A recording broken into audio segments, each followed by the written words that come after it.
नमामि सद्गुरुं शान्तं सच्चिदानंद विग्रहं पूर्ण ब्रह्म परानंदम ईशमानंदी वल्लभम योऽन्तः प्रविश्य मम वाचमिमां प्रसुप्तां संजीवयत्यखिल शक्तिधरस्वधाम्ना अन्यांश्च हस्तचरणश्रवणत्वगादीन् प्राणान्नमो भगवते पुरुषाय तुभ्यं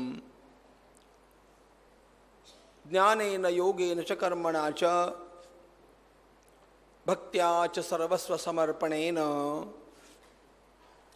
आराधिताभ्यां श्रुतिमार्गदक्षैर् नमो नमः श्री गुरुपादुकाभ्यां सुरासुरासेवितपादपङ्कजा करे विराजत्कमनीय पुस्तका विधेश्च पत्नी कमलासन प्रिया सरस्वती नृत्यतु वाचि मे सदा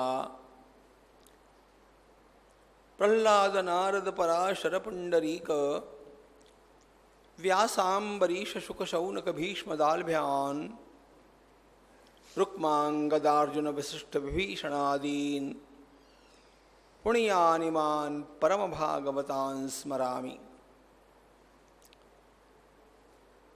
वंशी विभूषितकरान्नवनीरदाभात् पीताम्बरादरुणबिम्बफलाधरोष्ठात् पूर्णेन्दुसुन्दरमुखादरविन्दनेत्रात् कृष्णात् परं किमपि तत्त्वमहं न जाने। वन्दे नन्दव्रजस्त्रीणां पादरेणुमभीक्ष्णशः यासां हरिकथोद्गीतं पुनातिभुवनत्रयं माधुर्यरसकल्लोलां शिवशक्त्यैकरूपिणीं अमृतानुभवार्थाय वन्दे ज्ञानेशनन्दिनीं। यस्य वेदमयी वाणी यस्य देवमयी तनुः यस्य ब्रह्ममयी दृष्टिः स गुरुः पातु मां सदा। भगवति तव तीरे नीरमात्राशनोऽहम् विगत विषय तृष्णः कृष्णमाराधयामि। सकल कलुषभंगे सर्गसोपान संगे तरल तर तरंगे देवी गंगे प्रसीद।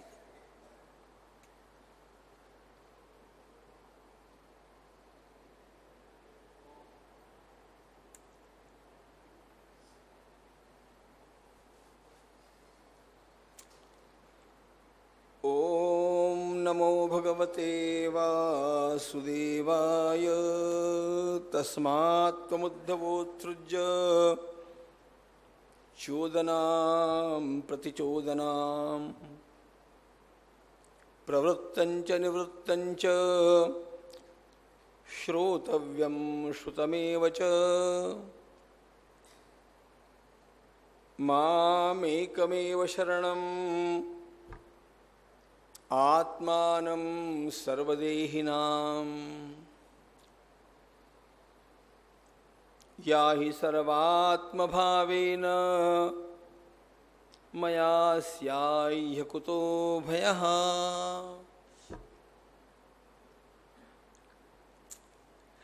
आनंद कंद परमात्मा की भक्ति करना यही सर्वोच्च पुरुषार्थ है। इस बात को लेकर के हमारे समस्त आचार्य भगवत वाणी का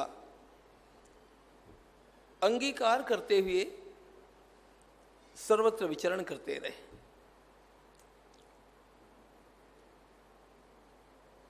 क्रमशः एक एक पूज्य आचार्य का जीवन हम लोग देख रहे हैं। इन सभी के जीवन में प्रवास और प्रचार ये बातें अपने आप ही उनके आचार्य इस शब्द से अनुस्यूत है। ऋषि, आचार्य और संत, इनका अंतर हम लोगों ने पहले दिन देखा था।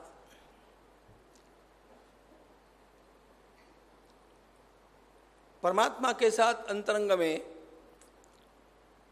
अनुभव की हुई समरसता जब प्रज्ञा के माध्यम से प्रकट होती है तो वे ऋषि कहलाते हैं, प्रचार के माध्यम से प्रकट होती है तो वे आचार्य कहलाते हैं, और प्रेम के माध्यम से जब प्रकट होती है तो वे संत कहलाते हैं।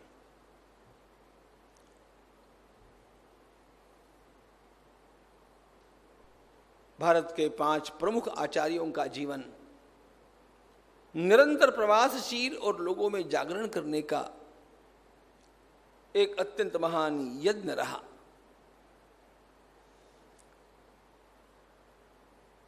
इन आचार्यों में एक अनोखे आचार्य हमारे श्री भगवान मध्वाचार्य महाराज हैं। मध्वाचार्य महाराज भी दक्षिण से है, सभी आचार्य दक्षिण से है।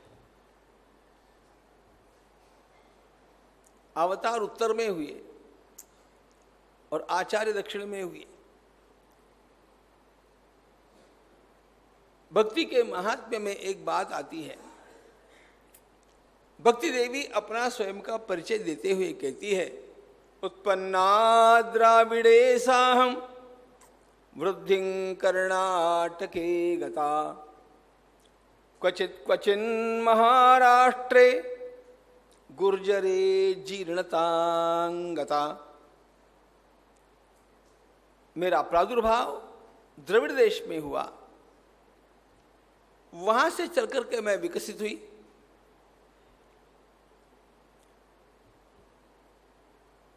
भगवान वेदव्यास जी के विचार को लेकर के भक्ति का प्रचार करने वाले, ज्ञान की स्थापना करने वाले 5 आचार्य दक्षिण से हैं। हम देख रहे हैं भगवान आदि शंकराचार्य महाराज केरल से है, भगवान रामानुजाचार्य महाराज तमिलनाडु से है,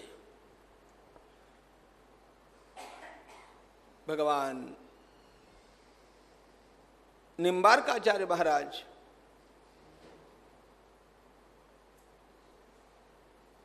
थोड़ा उनके बारे में मतभेद है तो भी वह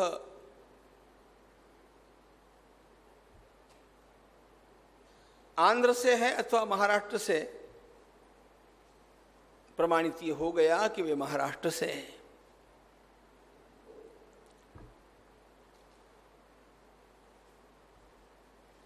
मध्वाचार्य महाराज आंध्र से हैं।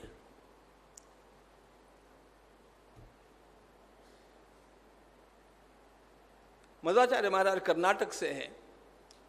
और श्री वल्लभाचार्य महाराज, यद्यपि उनका जन्म यात्रा में मां होने के कारण उत्तर भारत में चंपारण्य में हुआ, फिर भी मूलतः उनका निवास स्थान आंध्र प्रदेश रहा है। दक्षिण के एक एक प्रदेश से एक एक आचार्य आए। यह कितनी अनोखी बात है। उनमें से पवित्र श्रीमन मध्वाचार्य महाराज का जीवन हम लोग आज देखने वाले हैं।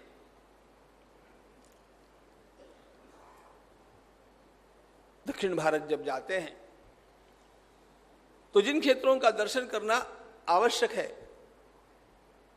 उनमें सुनामधन्य उडुपी क्षेत्र अत्यंत महत्वपूर्ण है। कर्नाटक का यह उडुपी क्षेत्र मंगलोर जिले में पड़ता है और इस उडुपी क्षेत्र के ही समीप पाजक नामक गांव में ईस्वी सन 1238 में एक अत्यंत बलिष्ठ बालक का जन्म हुआ। ये बालक जन्म से ही बड़ा प्रभावी है, बलवान है, चपल है, जहां जाएगा वहां पर अपनी धाक जमाने वाला है। और इसीलिए यह बात सत्य ही प्रतीत होती है कि श्री मध्वाचार्य महाराज स्वयं भगवान वायुदेव के अंश के रूप में पधारे। निम्बार्काचार्य महाराज सुदर्शन अवतार है। मध्वाचार्य महाराज वायुदेव के अंश के रूप में पधारे हैं। वायु के ही अंश के रूप में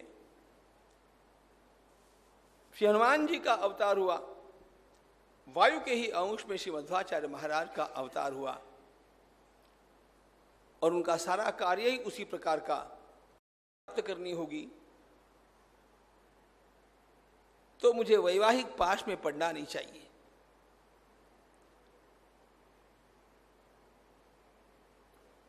इकलौता बालक है ये, और आयु के 11वें वर्ष में माता पिता से कहता है कि मुझे विवाह आदि नहीं करना है, मुझे केवल पढ़ना है और भगवान की भक्ति करना है।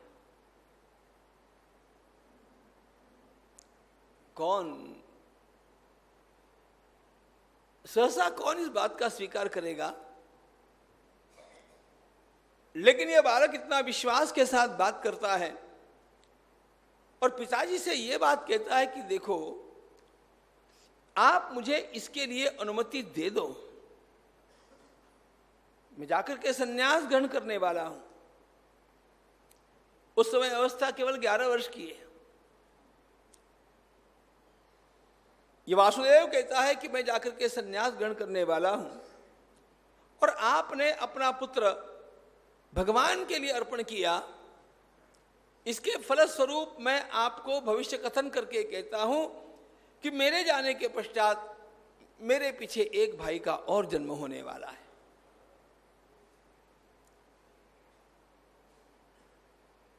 बालक के सारे लक्षण एक महापुरुष के लक्षण है, ये देख करके आखिर माता पिता को सहमत होना पड़ा, और ये बालक अपने घर का परित्याग करके अनंत देव नाम के एक अद्वैती सन्यासी के समीप आकर के अध्ययन करते हैं।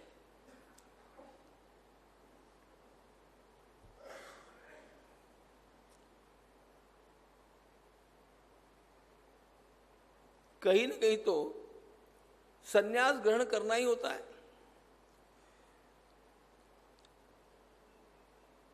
आगे चल करके जिस मत का प्रचार श्रीमद् मध्वाचार्य महाराज ने किया, उस मत के सन्यास देने वाले उन्हें कहीं उपलब्ध हुए नहीं। उस समय उनके विचारों में यह बात नहीं रही होगी। उन्होंने सन्यास तो अद्वैत मत से ग्रहण किया, और सन्यास के समय इनका नामांतरण आनंद तीर्थ इस नाम से हुआ। सन्यास के पश्चात इनका अध्ययन और गहरा हो गया। सन्यास के पश्चात अधिक अध्ययन करना चाहिए। सन्न्यस्य श्रवणं कुर्यात्।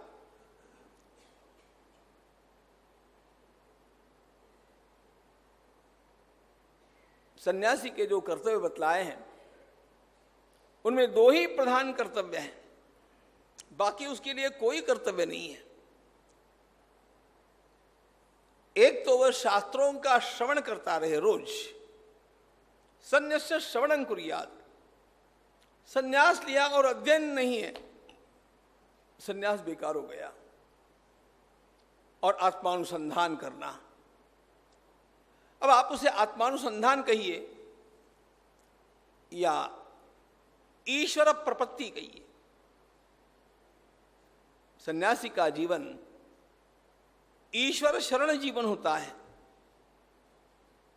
इसलिए ईश्वर की आराधना अथवा आत्मचिंतन और शास्त्रों का यथावत अध्ययन। अनंत तीर्थ ने अब जो अध्ययन करना आरंभ किया, उसके विद्वत्ता की धूम सर्वत्र मचने लग गई। आयु में अत्यंत छोटा, लेकिन वैदुष्य में इतना विलक्षण, यह स्वयं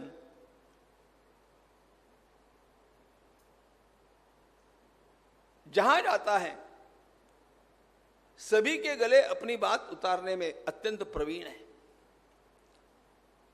उसके साथ बातचीत करने वाले को उसकी बातों का सार ग्रहण करना ही पड़ता है, उसके मत को मान्यता देनी पड़ती है। इस प्रकार की इसकी कुशाग्र बुद्धि है।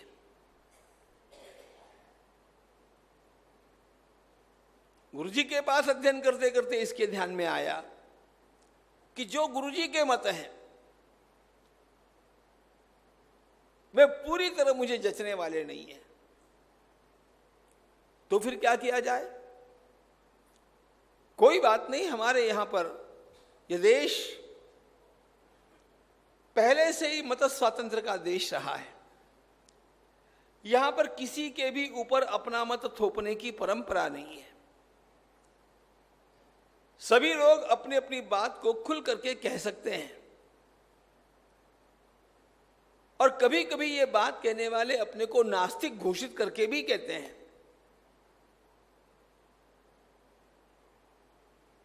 थोड़ा सा बाइबल के विरुद्ध बोल दिया तो ब्रूनो को जलाया गया। सारे विदेशों का इतिहास ऐसा है।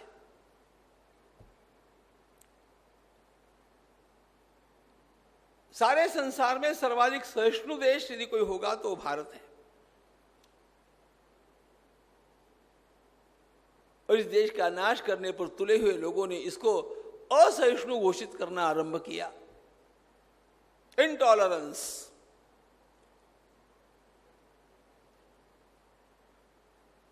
इंटॉलरेंस क्या होती है? जब थोड़ा अन्य देशों की यात्रा कोई करता है तो पता चलता है।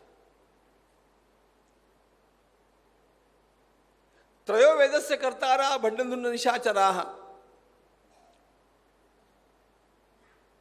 चार्वाक ने ऐसी घोषणा की। एक और तो हमारी सारी परंपरा वेदों को प्रमाण मान करके चलती है, दूसरी ओर चार्वाक दर्शन ये कहता है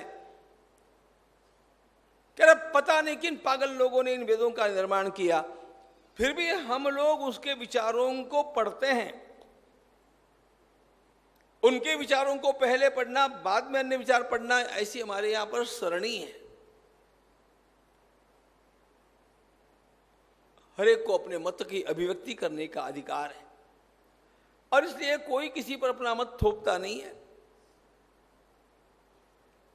बुद्धि की स्वतंत्रता यह इस देश की एक विशेषता है। गुरुजी और शिष्य में भी मतभेद है। आखिर गुरुजी ने ही कह दिया कि भाई तुम्हारा जैसा मत है, तुम अपने मत के अनुसार ग्रंथ लिखना आरंभ करो। सारी बातें केवल चर्चा करते रहने से सुलझती नहीं, क्योंकि चर्चा में मनुष्य सवेरे एक बोलता है, दोपहर में एक बोलता है, सायंकाल में तीसरी कुछ बात करता है। जो कुछ लिखा गया वो पक्का हो गया। बेकन का एक वाक्य मुझे बचपन से अत्यंत प्रिय है। Reading makes a full man, writing an exact man, and conference a ready man. पढ़ते रहने वाला विद्वान हो जाता है, लिखना आरंभ करने पर उसके विचारों में स्पष्टता आती है।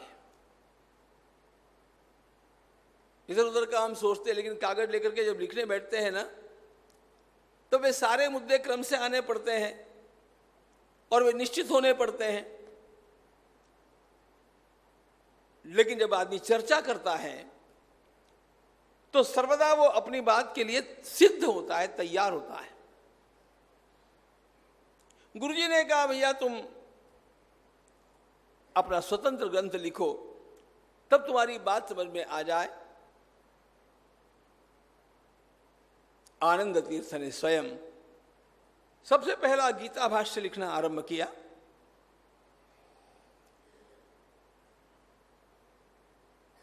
उडुपी में रह करके उनके द्वारा लिखा गया यह गीता भाष्य आसपास के विद्वानों के अत्यंत गहरे अध्ययन का विषय हो गया।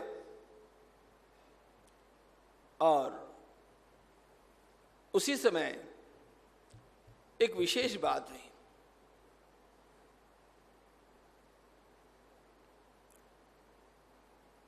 संन्यास तो उन्होंने ग्रहण किया ही था,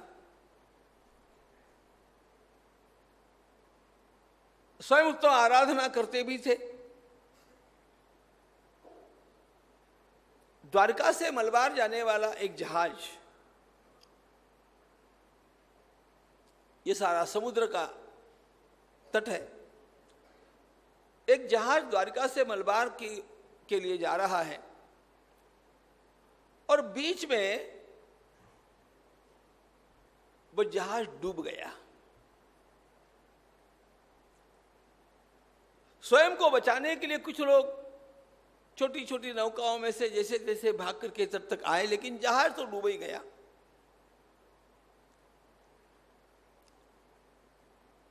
बाहर आए हुए लोगों में से एक व्यापारी अत्यंत विलक्षण रुदन करता था, और वह इसलिए कर रहा था कि उस जहाज में बहुत सारा गोपी चंदन और गोपी चंदन के मध्य में भगवान श्री कृष्ण की एक सुंदर प्रतिमा थी। उसने कहा, मेरा जीवन चला जाता तो कोई बात नहीं, लेकिन मेरे ठाकुर जी बचने चाहिए थे। आनंद तीर्थ ने इस बात को सुना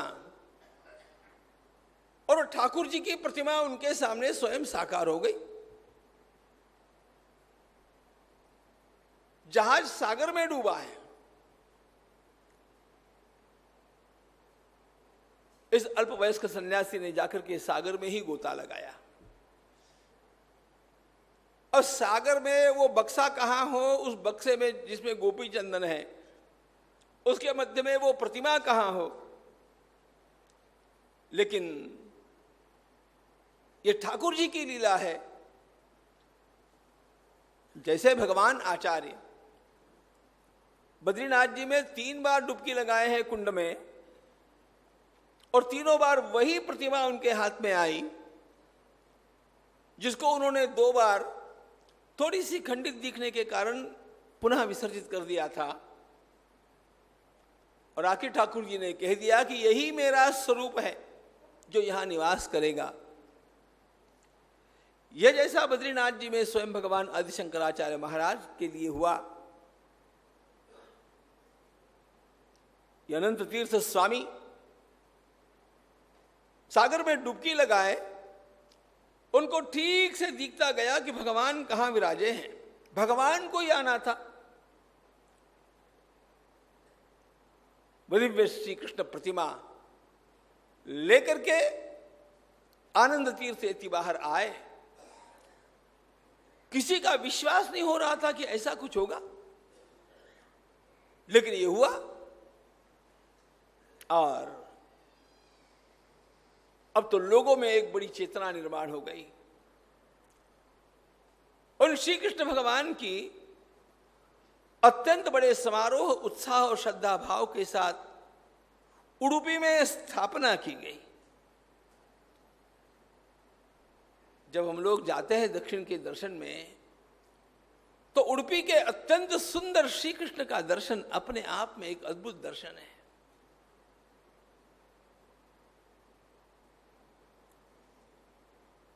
भगवान श्री कृष्ण की वहां पर स्थापना, और उसके पश्चात इनके स्वयं के संप्रदाय का, इनकी स्वयं की विचारधारा का विकास अत्यंत वेग से आरंभ हुआ। उत्तमोत्तम शिष्यों की प्राप्ति ने होने लगी। स्वयं पद्मनाभ तीर्थ, नरहरि तीर्थ, माधव तीर्थ और अक्षोभ्य तीर्थ, इन 4 प्रधान शिष्यों को इन्होंने दीक्षा दी।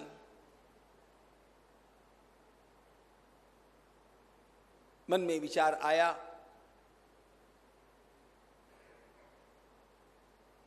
इस देश की यात्रा करनी चाहिए, उत्तमोत्तम तीर्थों का जाकर के स्वयं दर्शन करना चाहिए। आचार्य शब्द में आचरण आया, वैसे प्रचार भी आया, क्योंकि आचरणोति शास्त्रार्थम आचार्य स्थापयत्यपि स्वयं आचरते यस्तु तस्मात् आचार्य उच्यते। यह आचार्य शब्द की व्याख्या है। आचार्य केवल पंडित होकर के नहीं चलते हैं, पंडित तो होना उनके लिए अनिवार्यता है। सारे ग्रंथों में से संपूर्ण आचार के सूत्र निकालना, उनका पूरा अध्ययन करना, अपने जीवन में उनको उतारना, और अपने जीवन में उतार करके भी केवल समाधान ही नहीं होना, वे ही आचार विचार लोगों के जीवन का भी अंग बन जाए, इसके लिए प्रचार करना।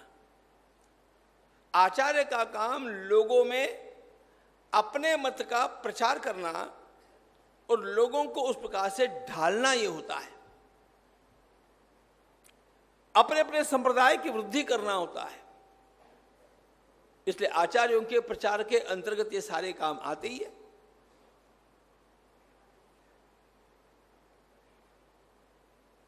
अनंत तीर्थ स्वामी महाराज जो मध्वाचार्य महाराज इस नाम से भी पहचाने जाने लगे, हिमालय की यात्रा करते हैं। हिमालय की यात्रा में भगवान वेदव्यास जी महाराज के साक्षात दर्शन उनको प्राप्त होते हैं। उनका उत्साह देख करके, धर्म कार्य में रुचि देख करके और लोगों में आचार की स्थापना वे जिस प्रकार से कर रहे हैं, यह देख करके भगवान वेदव्यास जी महाराज परम प्रसन्न हुए और उन्होंने भगवान मध्वाचार्य महाराज को 3 शालिग्राम प्रसाद के रूप में प्रदान किए।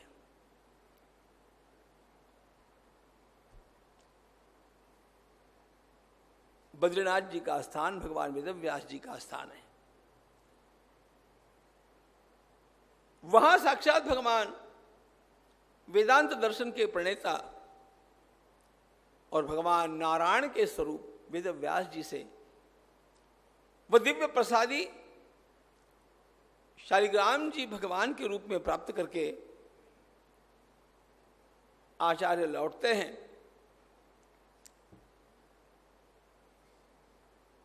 अत्यंत समारोह पूर्वक इन्हीं भी 3 विग्रहों की स्थापना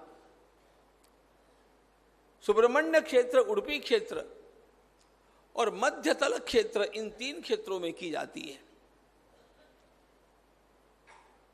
संप्रदाय का विस्तार अब कर्नाटक प्रदेश में अत्यंत व्यवस्थित रीति से सर्वत्र हो गया। कर्नाटक प्रदेश के बाहर भी अब यह संप्रदाय वृद्धिंगत होने लगा। जैसे जैसे यह संप्रदाय वृद्धिंगत होता है, वैसे वैसे उनका वैभव, उनका विद्या वैभव, उनका यश सर्वत्र फैलता जाता है। श्रीमन्मध्वाचार्य महाराज एक बार और एक दृष्टांत से डूबते हुए जहाज को बचा लेते हैं। उनके द्वारा किए गए जो अत्यंत श्रेष्ठ काम है, इन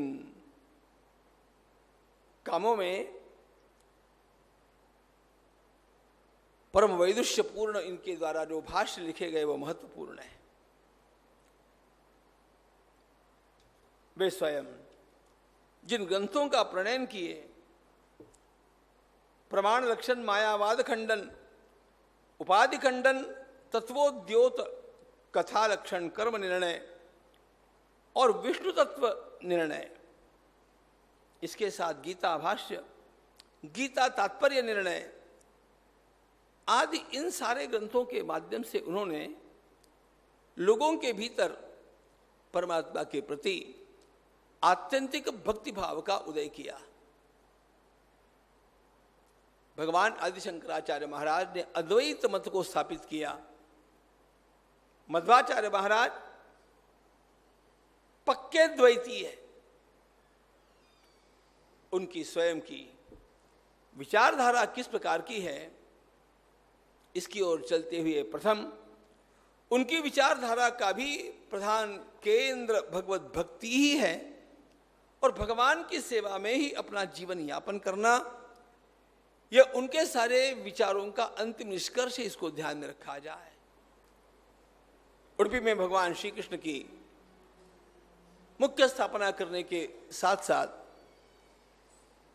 आसपास और भी 4 स्थानों पर भगवान की स्थापना और भगवान की सेवा में रत रहने वाले लोगों के लिए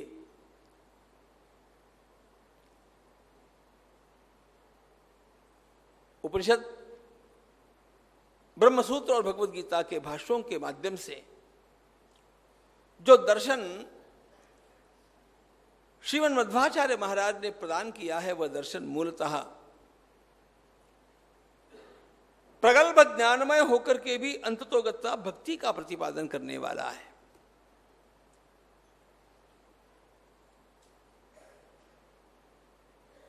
भगवान आदि शंकराचार्य महाराज ने अद्वैत की प्रतिष्ठा की। यह दर्शन पूरी तरह द्वैत का प्रतिपादन करने वाला है। परमात्मा जीवात्मा सर्वथा भिन्न है और इनके एक होने की बात सोचना ही गलत है। ये सर्वथा भिन्न रहेंगे। भगवान निर्गुण कैसे हो सकते हैं? भगवान तो सगुण है। यह इनका मुख्य प्रतिपादन है। भगवान के अनंत गुण है। नितराम गुण संपन्न। निर्गुण शब्द जहां जहां आता है, मध्वाचार्य महाराज उसका अर्थ करते हैं। 2 स्तरों में उसका अर्थ करते हैं। पहला स्तर तो यह है कि सत्व और तम, ये जो 3 प्रकृति के गुण हैं, इन तीनों प्रकृति के गुणों से भगवान अस्पृष्ट है। भगवान भगवद गीता में एक बात कहते हैं ना, जन्म कर्म च मे दिव्यम। भगवान कहते हैं अर्जुन, तुम्हारा जन्म कर्म, जीवों के जन्म कर्म और मेरे जन्म कर्म, इनमें मूलतः अंतर है। जीवों को प्राप्त होने वाले शरीर और भगवान के द्वारा धारण किया गया स्वरूप, इसमें मूलतः अंतर है। हम लोगों के शरीर पृथ्वी, जल, तेज, आकाश, वायु, इन 5 महाभूतों के बने हुए हैं। सभी के भगवत शरीर में इन सब का कोई स्पर्श ही नहीं। स्वेच्छामयस्य न तु भूतमयस्य कोपि, न तो भूतमयस्य। हमारे देह में पृथ्वी तत्व है, जल तत्व है, आकाश तत्व है, वायु तत्व है, अग्नि तत्व है। भगवत शरीर में इसमें से कुछ भी नहीं है। पहली बात, हमारे देह बनते हैं, उसके पीछे कर्मों के कारण होते हैं। किसी न किसी प्रकार का कर्म हमारे द्वारा पीछे किया गया, उन कर्मों से हमें शरीर प्राप्त हुआ। वह शरीर कर्मों के फलस्वरूप प्राप्त हुआ है। अब उस देह से जो कर्म हो गए, उसके अनुसार और आगे उसकी उन्नति होगी अथवा अधोगति होगी। लेकिन किसी भी प्रकार ये जीवात्मा कर्म के चक्कर में से छूटता नहीं है। उसका जो कुछ होगा वो कर्मों के अधीन लेकर के होगा। भगवान के लिए यह बंधन नहीं है। तो पहला निर्गुण शब्द का जो विलक्षण अर्थ इन्होंने किया, सत्व रज और तम इन तीनों गुणों से रहित, और उसके पश्चात नितराम गुण संपन्न, संस्कृत भाषा में समासों के बल पर अर्थों में परिवर्तन हो जाता है। भगवान में इतने अनंत गुण भरे हुए हैं और वे सारे कल्याणशाली गुण हैं। जिसमें जिसमें जीव का कल्याण होगा, ऐसे समस्त गुण भगवान में भरे हुए हैं। वे कितने हैं? अनंत है। इसलिए निर्गुण शब्द का प्रयोग, नितराम, उनकी कोई संख्या ही नहीं है। आप कोई भी सद्गुण कहिएगा वो भगवान में है ही। मध्वाचार्य महाराज का मत क्या है ये हम देख रहे हैं। उन्होंने स्वयं अनेक ग्रंथों के माध्यम इन बातों का, इन सिद्धांतों का प्रतिपादन किया और लोगों को सारा भक्ति मार्ग सरल बना करके सामने रख दिया।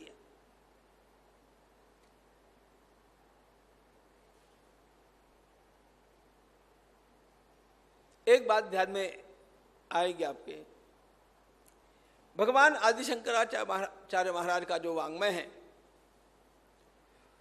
वो अधिक मात्रा में त्याग पर बहुत अधिक बल देने वाला है।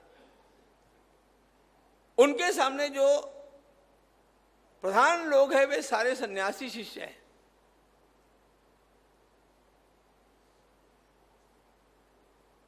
समस्त सर्वसंग परित्याग किए हुए सन्यासी प्रधान शिष्यों को समझाने के लिए उनके द्वारा बहुत सारा भाष्य लिखा गया और इसलिए उनके भाष्य अनेक बार सन्यास परक अधिक दिखते हैं। ऐसा नहीं कि उन्होंने सन्यासियों के लिए ही किया है। यहां पर केवल अंतर जो है वह, you must have the sense of emphasis, the sense of priority. उनके सामने सन्यासियों के संघ है।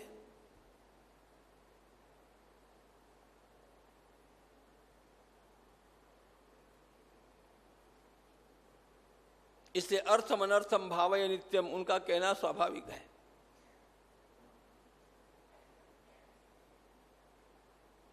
अब कमाई धमाई करने वाले कामों में रात दिन जो जुड़ा हुआ है उसे ये कहा जाए कि भैया ये तुम्हारा अर्थ अनर्थकारी है, तो वो तो सुनने से रहा उस समय के लिए। अन्य आचार्यों के सारे उपदेश ये प्रधानतया गृहस्थों के लिए है, गृहस्थों के लिए सुलभ है। उनके सामने सन्यास संख्या कम है, एक बात। दूसरी बात, उन लोगों को जैसा कि भगवान आचार्य को, भगवान शंकराचार्य महाराज को बौद्धों के सन्यास को भी एक काट देनी थी। बौद्धों का मत बहुत ज्यादा प्रभावी न होने पर भी, बुद्धि को जचने वाला न होने पर भी, संगठन के माध्यम से, प्रचार यंत्रणा के माध्यम से व्यवस्थित सर्वत्र फैल करके उसको कैसे बढ़ाया जाए, इसकी योजनाएं बनाने के कारण लोगों में वह सर्वत्र फैल गया।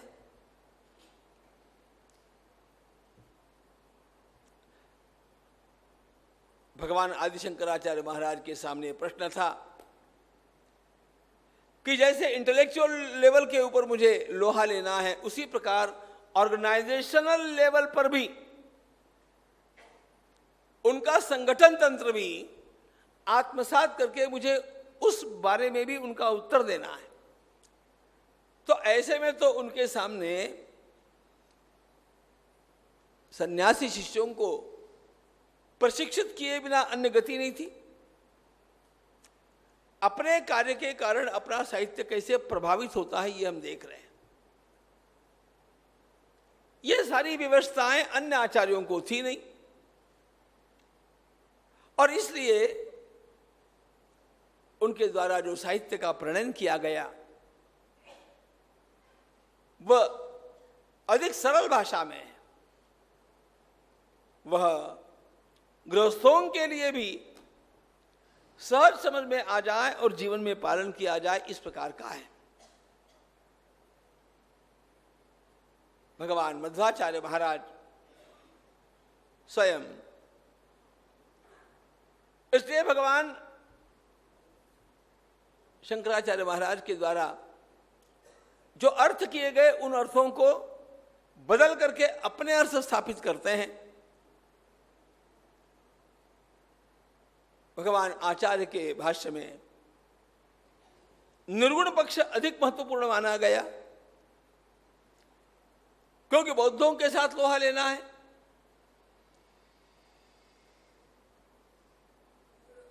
इन चारों आचार्यों के जीवन में आप देखेंगे, इनके विचारों में सगुण पक्ष को अधिक महत्व दिया गया, क्योंकि इन्हें गृहस्थों के घरों में भगवान की आराधना आरंभ करनी है। भाई विचार कितना भी बड़ा हो गया, यदि वो मेरे जीवन में दैनिक आचार के रूप में नहीं आता है तो स्थायी परिणाम उसका मेरे ऊपर कभी हो नहीं सकता।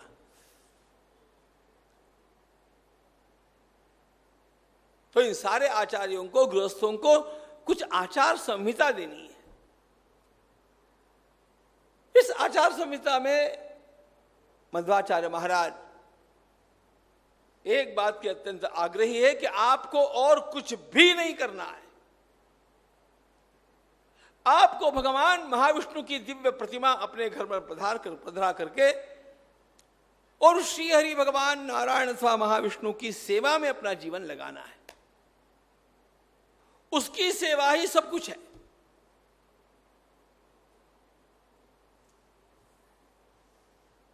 सदा गमैक विज्ञेयम समतीतक्षराक्षरम नारायणम सदा वंदे निर्दोषाशेष सद्गुणम।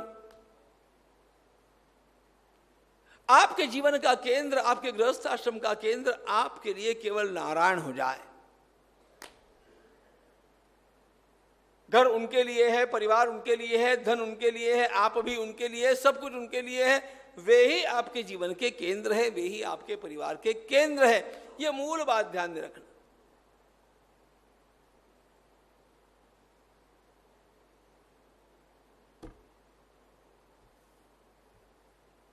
जहां जहां श्रुति में निर्गुण शब्द आता है,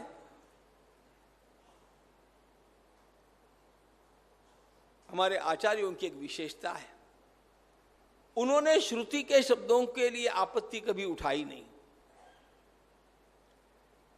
We accept the doctrine, but we interpret it otherwise.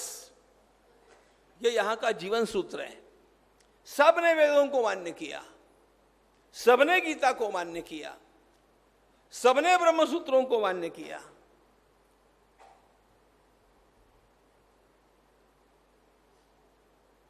एक भी आचार्य इन शास्त्रों को अमान्य करने वाला नहीं है। इन आचार्यों के भीतर जो मतभेद है वह केवल इंटरप्रिटेशन का मतभेद है।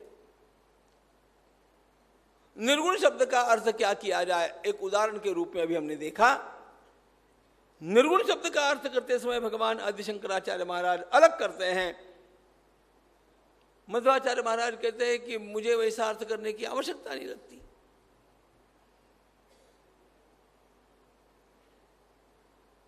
शब्द वेदों का होने के कारण हमें मान्य ही है, इसका अर्थ भिन्न किया जाना चाहिए। अनंत गुण संपन्न हुए बिना, अनंत कल्याणमय गुण संपन्न हुए बिना भगवान नारायण मेरी जन्म जन्मांतर तक रक्षा कैसे करेंगे। और इसलिए ये सगुणोपासना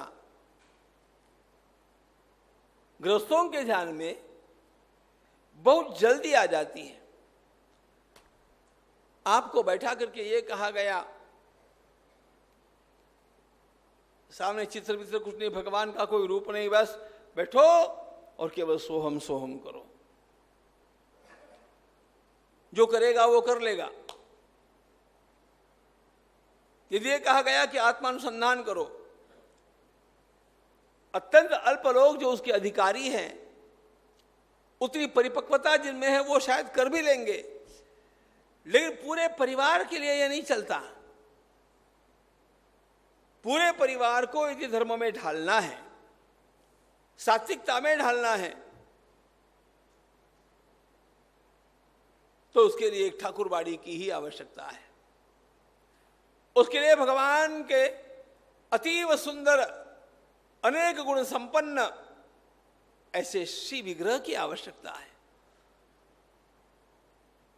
ठाकुर जी के उस श्री विग्रह में साक्षात भगवान को देखने की आवश्यकता है।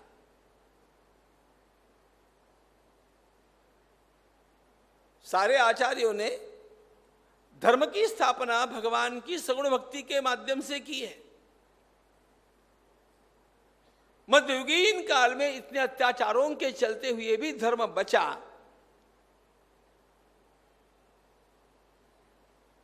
इसका कारण अपने प्राणों को लोगों ने महत्व नहीं दिया, लेकिन मेरे ठाकुर बचने चाहिए। अरे वृंदावन से कितने कितने विग्रह लेकर के वहां के बड़े बड़े अच्छे अच्छे लोग बेचारे भागे। नाथक द्वारा का श्री विग्रह जो श्री भगवान का आया है वो वैसे वहां पर नहीं था।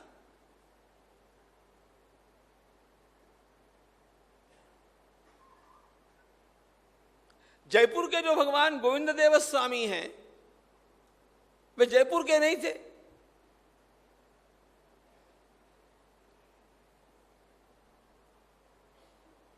लेकिन लोग अपने प्राणों की परवाह न करते हुए, अपने परिवारों की परवाह न करते हुए ठाकुर जी को लेकर के वहां से चले और रजवाड़ों से पूछते रहे इनकी रक्षा कौन करेगा, इनको कौन संभालेगा। धन्य है राजस्थान के वे लोग जिन्होंने कहा हम स्वयं समाप्त हो जाएंगे लेकिन ठाकुर जी की रक्षा करेंगे। अब ये भावना जागृत होने के लिए उस श्री विग्रह में भाव कैसा चाहिए बोलो।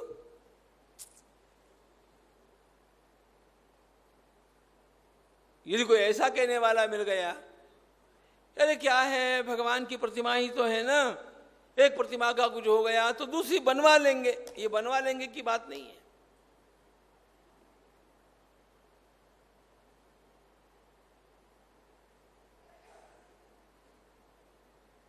इन विग्रहों को भगवान की प्रतिमाएं नहीं माना गया, ये साक्षात भगवान है।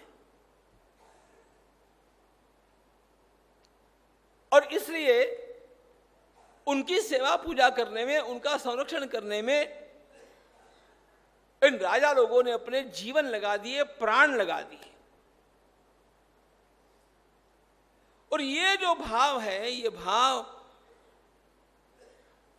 वैष्णव आचार्यों ने निर्माण किया।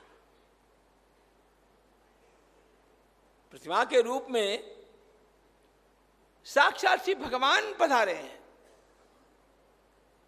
इसलिए हमारे यहां पर मूर्ति मूर्ति ऐसा ऐसा शब्द प्रयोग नहीं करते हैं। ये अर्चावतार है।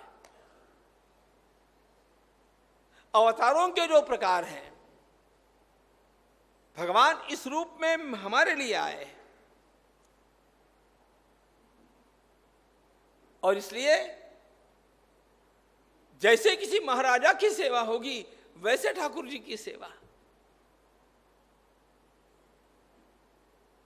आज भी आप कभी जाकर के उडुपी भगवान की सेवा देखिए, वहां का वैभव भी, वहां का भाव भी।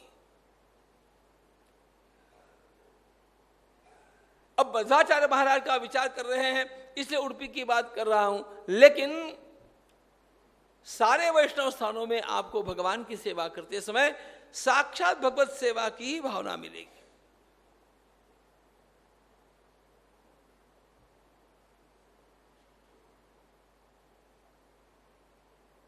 साक्षात ठाकुर वहां पर पधारे हैं और यही सत्य है।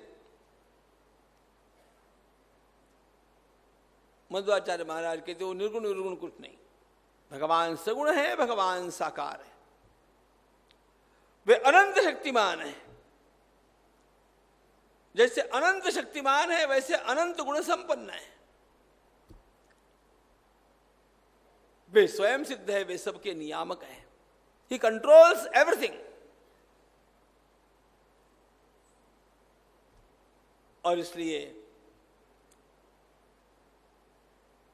शास्त्रों को भी पढ़ना हम लोगों का केवल इसलिए होना चाहिए कि भगवान के बारे में हम लोग अधिक जानकारी प्राप्त करके उनमें हमारे श्रद्धा भाव को सुदृढ़ करते जाए। जिन शास्त्रों को पढ़ने से हमारे अंतःकरण का भगवान में श्रद्धा भाव सुदृढ़ होता है, उन्हीं शास्त्रों का पढ़ना सार्थक है। उसके विपरीत दिशा में ले जाने वाला शास्त्र न श्रवणीय है न पठनीय है।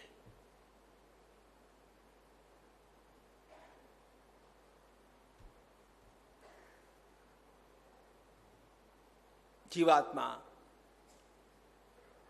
चैतन्य स्वरूप है, आनंद स्वरूप है। और ये जीवात्मा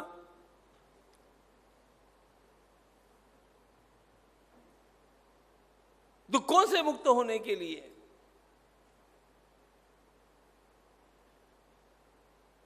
जिस सर्वोच्च आधार को ग्रहण कर सकता है वह आधार भगवत भक्ति है।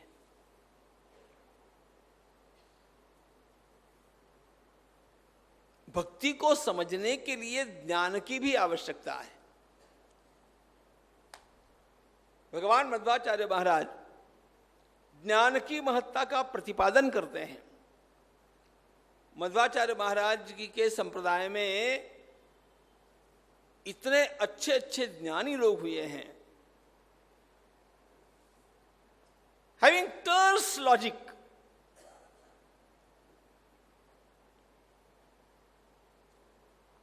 मध्व मत के विद्वानों के साथ विवाद करना बड़ा कठिन लगता है लोगों को, क्योंकि सारा जीवन उन्होंने अपने मत का प्रतिपादन करने के लिए जो तर्क करते आने चाहिए उनको सीखने में लगा दिया।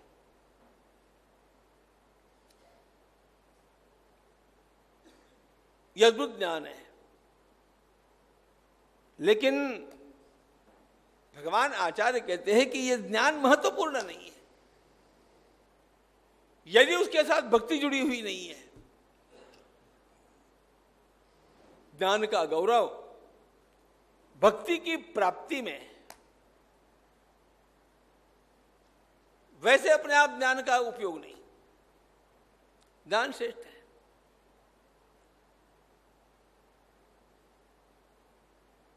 लेकिन वह तभी सर्वश्रेष्ठ है जब वह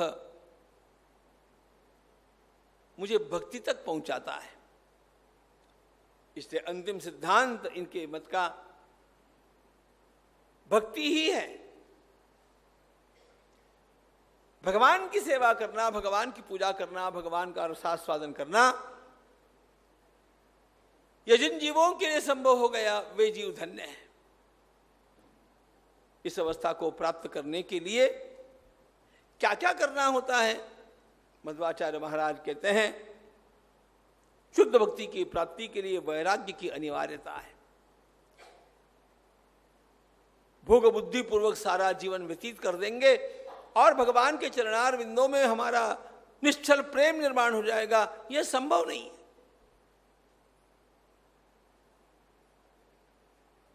महान वस्तु को प्राप्त करने के लिए छोटी वस्तु का त्याग जैसे एक आवश्यकता है,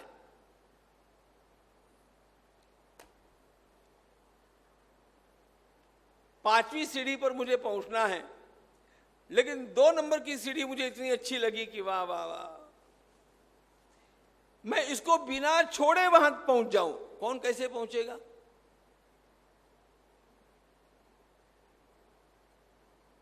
ऊपर तक पहुंचना है तो जैसे नीचे की सीढ़ी का त्याग करना एक अनिवार्यता है, उसी प्रकार परमात्मा में अगाध निष्ठा, अपार निष्ठा निर्माण करनी हो तो हो सकता है तो वेग से, नहीं हो सकता है तो थोड़ा सा धीमे धीमे क्यों न हो, संसार की आसक्ति को तो कम करना ही पड़ेगा। मैं इसमें भी आसक्त रहूंगा, रात दिन विषयों भोगों में भी रमा हुआ रहूंगा और भगवान का रस भी प्राप्त कर लूंगा, यह कभी किसी को प्राप्त होने की बात नहीं। सर्वथा संसार का त्याग कर दो, ऐसा नहीं कहा, लेकिन संसार में जो आसक्ति है उसका तो त्याग करना ही पड़ेगा, ये कहा। आवश्यकता अवश्य अनिवार्य होने के कारण देह से संसार होता रहे, लेकिन मन तो परमात्मा के ही चिंतन में, परमात्मा के ही ध्यान में, परमात्मा को ही अपने ऊपर प्रसन्न करने के कार्य में लगा हुआ रहना चाहिए। वे कहते हैं इसके लिए जो उपाय है, पहला उपाय वैराग्य बतलाया, शम दम तितिक्षा आदि साधन बतलाए, फिर कहते हैं रोज अध्ययन करो,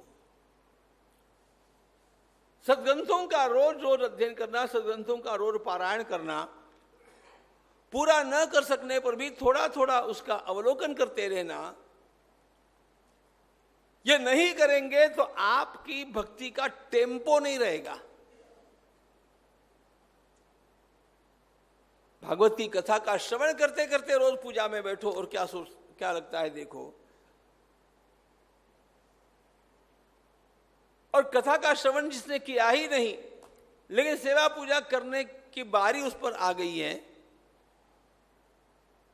क्या करना, सास ने इतने ठाकुर जी ला करके रखे, अब वो तो चली गई, अब मुझे इतनी सेवा करने की बारी आई। अब बारी आई तो काम तो पूरा करना ही है। अच्छा, नहीं करेंगे तो डर लगता है।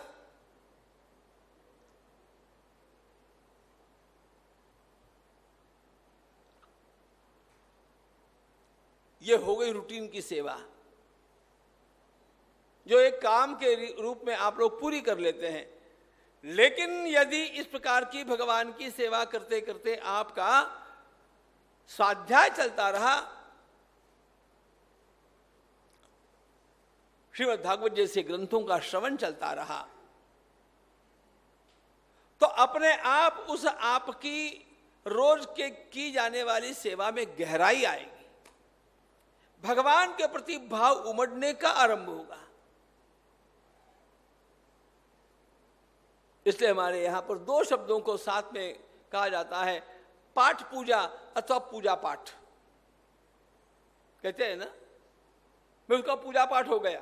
पूजा पाठ हो गया का मतलब पूजा भी हुई और पाठ भी हो गया। इसका अर्थ यह है कि रोज कुछ कुछ पाठ करना चाहिए, कुछ कुछ पढ़ना चाहिए। भगवद गीता का एक आध अध्याय ही क्यों न हो। आपके द्वारा पढ़े जाने वाले शनि महात्म्य की बात नहीं कर रहा हूं। ये शनि, मंगल, संतोषी माता आदि जो जो कुछ भी है ना आपके प्रिय विषय,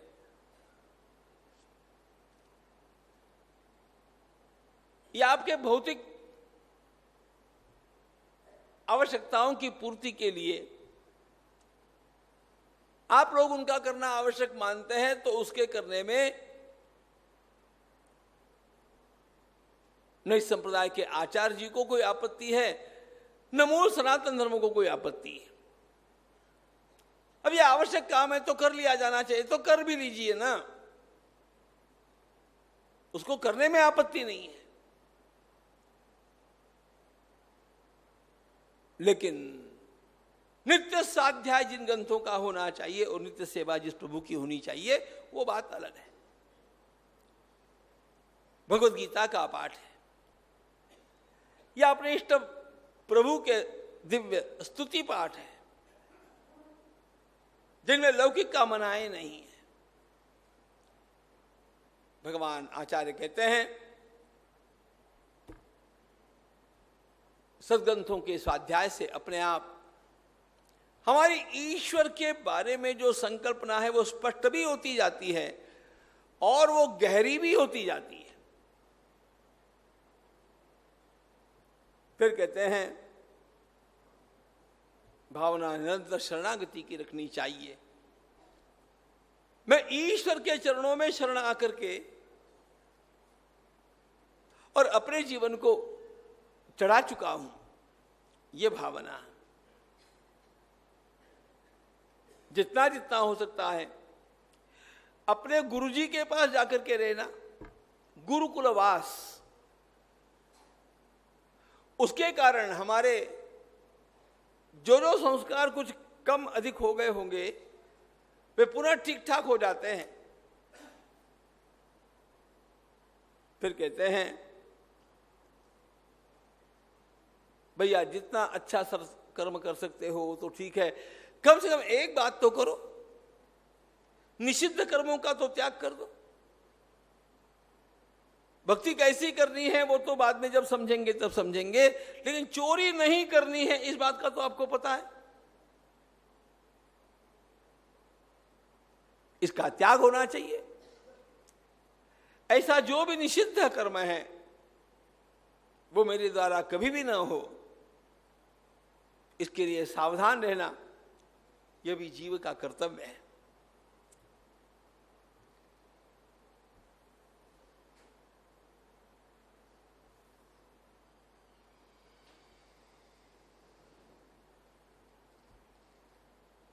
एक बात और बतलाते हैं, कहीं पर भी आवश्यक आलोचना करनी हो तो ठीक, बिना काम की बिना आवश्यकता की निंदा करने का अपना स्वभाव बदल देना चाहिए। दूसरों की निंदा करने का स्वभाव हमें दूसरों के दोषों को देखने के लिए बाध्य करता है।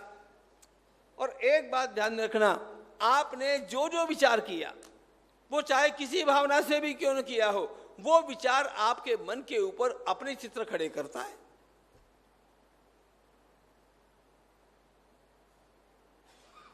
किसी ने चोरी की कि नहीं की, आई एम इंक्वायरिंग। अब जब किसी ने चोरी की अथवा नहीं की इसकी इंक्वायरी कोई करेगा तो अपने आप चोरी कैसे कैसे की जा सकती है इसका विचार वो करेगा। अच्छा, की हुई चोरी को कैसे कैसे छिपाया जा सकता है इसका भी विचार करेगा। मेरे सामने इतने चेहरे हैं, इनमें से कौन चोर जैसा लगता है ये विचार भी करना पड़ेगा। मैं उदाहरण बतला रहा हूं, तात्पर्य क्या हो गया? तात्पर्य यह हुआ कि दुर्गुण का, दुर्वृत्ति का चिंतन करना आवश्यक हो गया। और मानस शास्त्र का यह नियम है, आप किसी भी बात का चिंतन करेंगे, बाद में उस चिंतन को त्याग भी देंगे तो भी जाते समय वो एक आपके ऊपर अपना फीका फीका क्यों न हो चित्र तो छोड़ करके ही जाएगा। अब फीका फीका मैंने सज्जनता से कहा, हमारे अंतःकरण पर कोई चित्र फीके नहीं, बड़े गहरे हैं, एकदम परफेक्ट है। ये क्यों होते? ये चिंतन के कारण होते हैं। आचार्य जी कहते हैं अनावश्यक निंदा। अब यदि मैं कहीं राजा हूं, यदि मैं कहीं एडमिनिस्ट्रेटर हूं, यदि मैं कोई इंस्पेक्टर ही हूं, अब ये मेरा धर्म हो गया, ये मेरा कर्तव्य हो गया कि मैं चोरी की जांच करूं, मैं गलती करने वाले को सजा करूं। अब ये व्यक्ति नहीं करेगा तो नहीं चलेगा। लेकिन जो साधक की श्रेणी में आ गया, जिसको अब संसार के कामों से मतलब नहीं है कि और परमात्मा प्राप्ति जिसके जीवन का अब लक्ष्य हो गया है, उसको इस झंझट में नहीं पड़ना चाहिए। ये मेरा काम नहीं है ये कहने की हिम्मत होनी चाहिए। यह कहने जितनी स्पष्टता होनी चाहिए। That's not my business.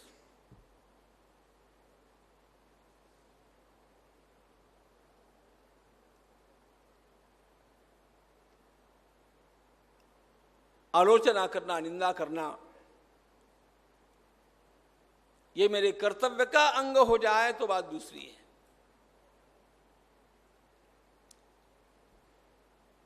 उदाहरण के लिए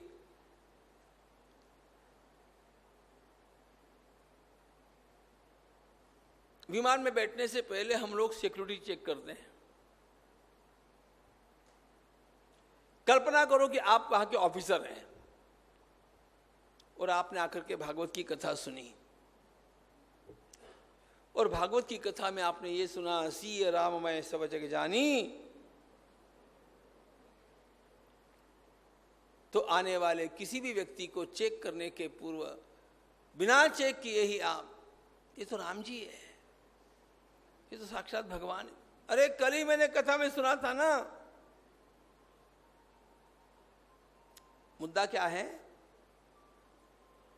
यहां पर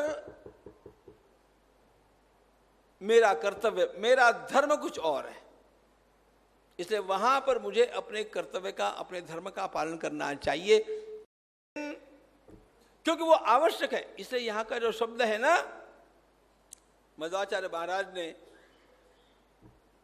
निंदा का त्याग ऐसे शब्द का प्रयोग नहीं किया है, बड़ा समझ करके कहा है अनावश्यक निंदा का त्याग। जहां आवश्यकता होगी वहां करनी भी पड़ेगी, वो अयोग्य पद्धति से नहीं करे, अयोग्य निंदा का त्याग। सद्गुरु में भक्ति, और ये सारी बातें अत्यंत बारीकी के साथ जीवन में आनी चाहिए। उसके साथ साथ अपने शरीर के ऊपर 12 अंगों में तिलक धारण करना, शंख चक्रादिक मुद्राएं धारण करना, उनकी भक्ति में सब आता है। 12 मुद्रा है, 12 स्थान है। ये क्यों करना? ये इसलिए करना कि जिस नारायण की मैं भक्ति करता हूं, वे नारायण इन सब बातों को धारण करते हैं। अब भगवान नारायण चक्र धारण करते हैं, मैं कम से कम उस चक्र की एक तिलक मुद्रा तो भी धारण करूं, तो चक्र अपने आप मेरे स्मरण का विषय हो जाते हैं। और केवल ठाकुर जी की पूजा करते समय स्मरण का विषय नहीं होते, दिन भर वे मेरी भावना का विषय बने रहते हैं। देव एव यजे देवम ना देवो देवम अर्चयेत्। भगवान की आराधना करने के लिए स्वयं को भगवत स्वरूप होना पड़ता है। शास्त्रों के वचन है, शिवो भूत्वा शिवम यजेत्। भगवान शिव जी की आराधना करने के लिए बैठना है, त्रिपुंड धारण करो, पहले शिव जी जैसे बनो, फिर शिव जी आपसे प्रसन्न होंगे। नारायण जैसे बनो, तब नारायण आपसे प्रसन्न होंगे। अब नारायण जैसे अनंत शक्ति संपन्न तो हम नहीं बन सकते, कम से कम ये बाहर से तो उनका अनुकरण कर सकते हैं। उनका तिलक ऐसा है, हम भी वैसा करें। उनके हाथ में चक्र है, हमारे भी हाथ में चक्र। अब वो अपने हाथ में चक्र तो है नहीं, फिर चक्र का चित्र ही धारण कर ले। शंख कहां से लावे? आपको जाकर के बाजार से लाने की आवश्यकता नहीं है, शंख का एक चिन्ह ही धारण कर ले। भावना महत्वपूर्ण है। देखो, भक्ति भाव का साम्राज्य है। ये सारी बातें भावना से होती है।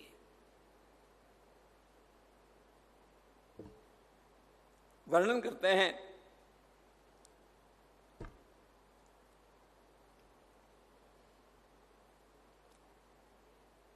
जो रोज रोज अपने को भगवत स्वरूप में ढालता रहेगा, उसके लिए भगवान का ध्यान बड़ा सरल हो जाएगा। अच्छा, ये बात आप करके देखिए, आपको बड़ी सरल लगेगी। वर्षों तक यदि आपने शंख चक्र धारण किए हैं, वर्षों तक आपने तिलक धारण किया है, वर्षों तक द्वादश मुद्राएं धारण की है, तो अपने आप आपको भगवान का स्मरण करना आसान हो जाएगा। आप अपने को भगवानमय अनुभव करेंगे। और भगवानमय अनुभव करना, इसका अर्थ ही मैं सांसारिक प्राणी नहीं हूं, यह अनुभव करना है।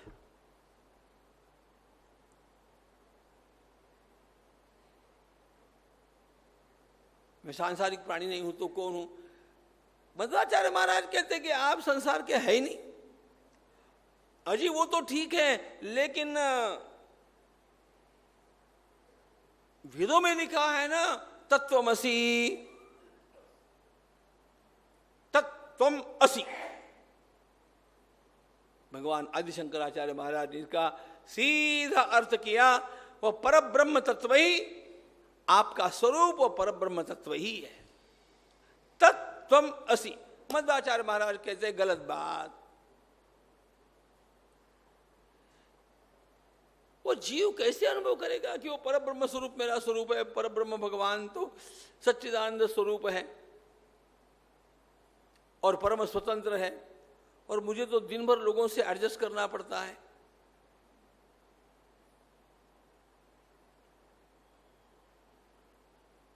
मुझे मेरी पत्नी से एडजस्ट करना पड़ता है, उसको प्रसन्न रखे बिना मेरा व्यवहार नहीं चलता है, और मैं कैसे अनंत शक्ति संपन्न हो सकता हूं?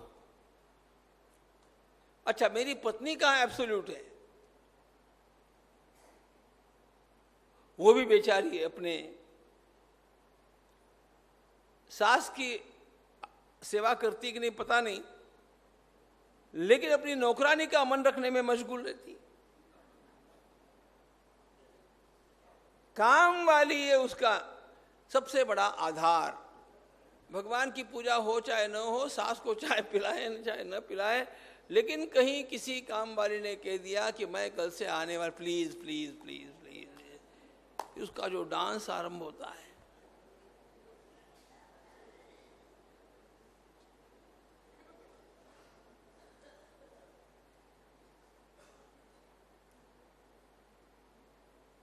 उसने पिछले महीने में बहुत पैसे मांगे थे, पति ने देने से इनकार कर दिया।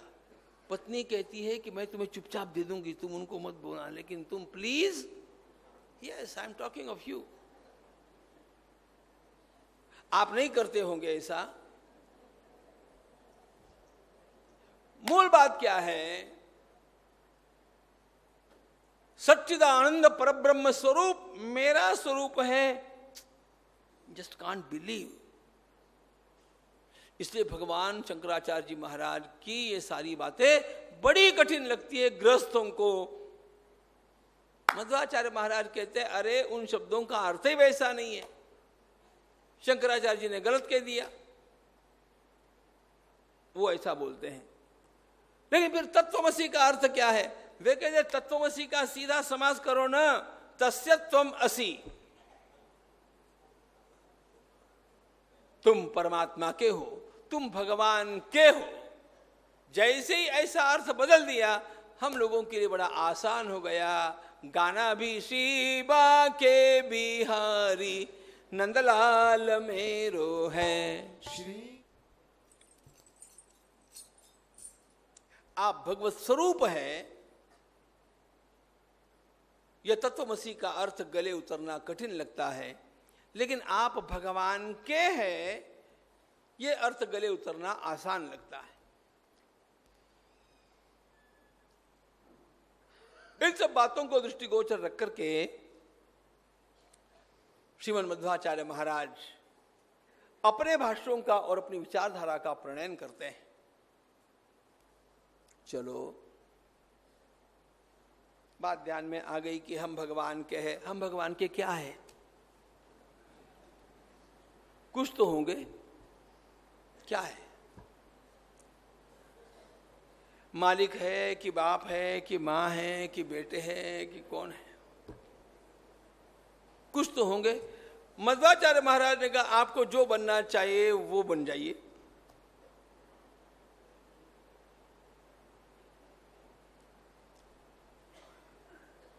शर्त इतनी ही है कि आपको भगवान के बनना है।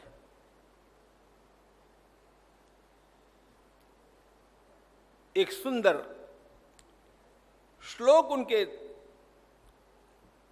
द्वादश, इनके संप्रदाय के 12 श्लोक प्रधान है। उनमें से एक सुंदर श्लोक देखो, कुरु भुंक्ष्व च कर्म निजं नियतं हरिपाद विनम्र धिया सततं हरिरेव परो हरिरेव गुरुर् हरिरेव जगत् पितृमातृगतिः कुरु भुंक्ष्व च कर्म निजं नियतम्।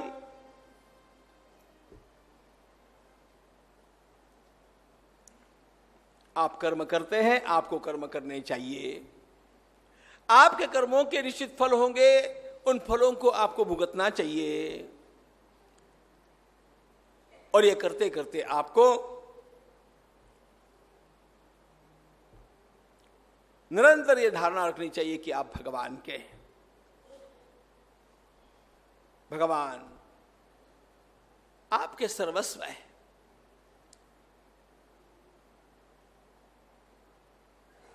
आपको जो नाता प्रिय लगे वैसा नाता जोड़ लीजिए, लेकिन वो नाता भगवान से जोड़िए।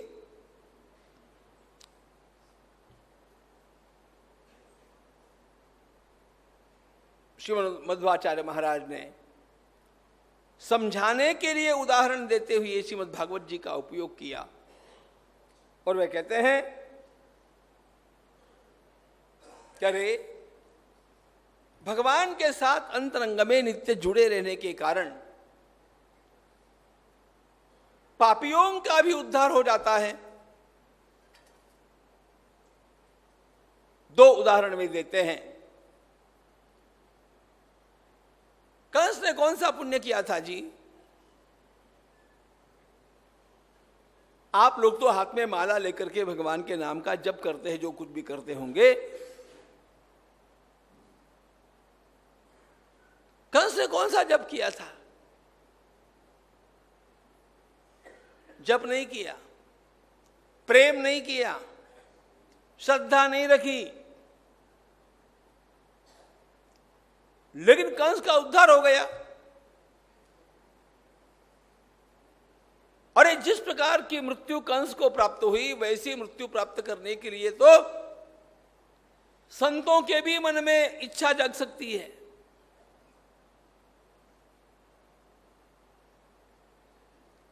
प्रसंग को याद कीजिएगा।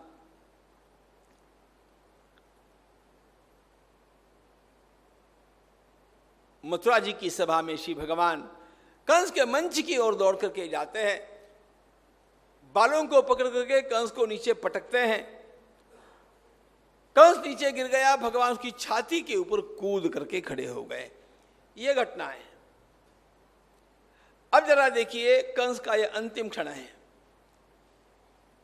और अंतिम क्षण में साक्षात भगवान श्री कृष्ण उनके वक्षस्थल पर अपने दोनों चरण कमलों को रख करके खड़े हैं। नलिन सुंदर नाथ ते पदम अटसी यद भवान अन्निकानन। अरे गोपियां जिन चरण कमलों की रात दिन स्मृति करती है, जिन चरण कमलों की सेवा करते हुए गोपियां,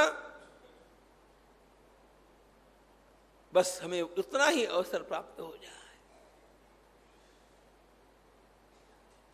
वे चरण है भगवान के, और उन चरणों से भगवान कंस के वक्षस्थल पर खड़े हैं।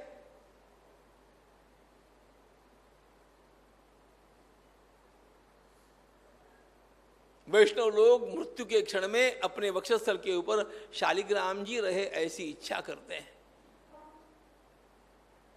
प्राणोत्क्रमण की बेला में मेरे वक्षस्थल के ऊपर शालिग्राम जी रहे। अपनी सेवा करने वाले लोगों से कहकर के रखते हैं कि भाई मुझे भान रहेगा नहीं रहेगा, आप इतना काम करना। वैष्णवों को तो शालिग्राम जी को पधारने के लिए सावधान होना पड़ता है, और यहां पर ये महापापी कंस ऐसा भाग्यवान, साक्षात भगवान श्री कृष्ण उसके वक्षस्थल के ऊपर खड़े हैं। अच्छा, कंस देख किधर रहा है? भगवान के मुखारविंद का दर्शन वो कर रहा है। जिस मुखारविंद का दर्शन करने के लिए गोपियां इतनी व्याकुल है, त्रुटिर युगायते त्वाम पश्यताम, पलक भी झपक जाती है, या ये चुटकी बजाने में जितना समय लगता है उतनी देर तक भी श्री कृष्ण का दर्शन न होना गोपियों को महान आपत्ति लगती है। कंस के अंतकाल में भगवान का वह सुंदर मुखारविंद कंस के सामने है। वक्षस्थल के ऊपर भगवान के चरण, नेत्रों के सामने साक्षात भगवान श्री कृष्ण का मुखारविंद, वंशी विभूषित करा नवनीर, यह भगवान का सुंदर वदन।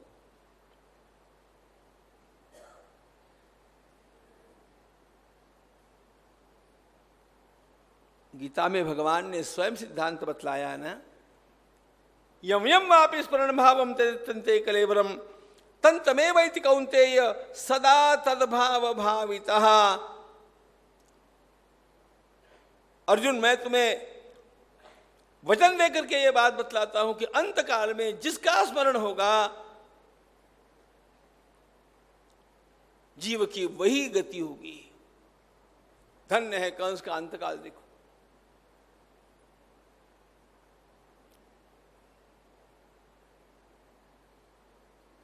हम लोग तो अर्चना करते, कुंकुम अर्चना, बिल्वार्चना, पुष्पार्चना, पता नहीं कंस ने कौन सी अर्चना की थी।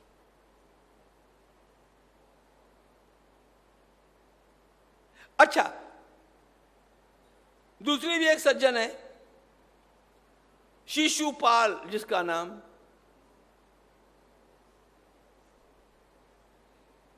इंद्रप्रस्थ की सभा में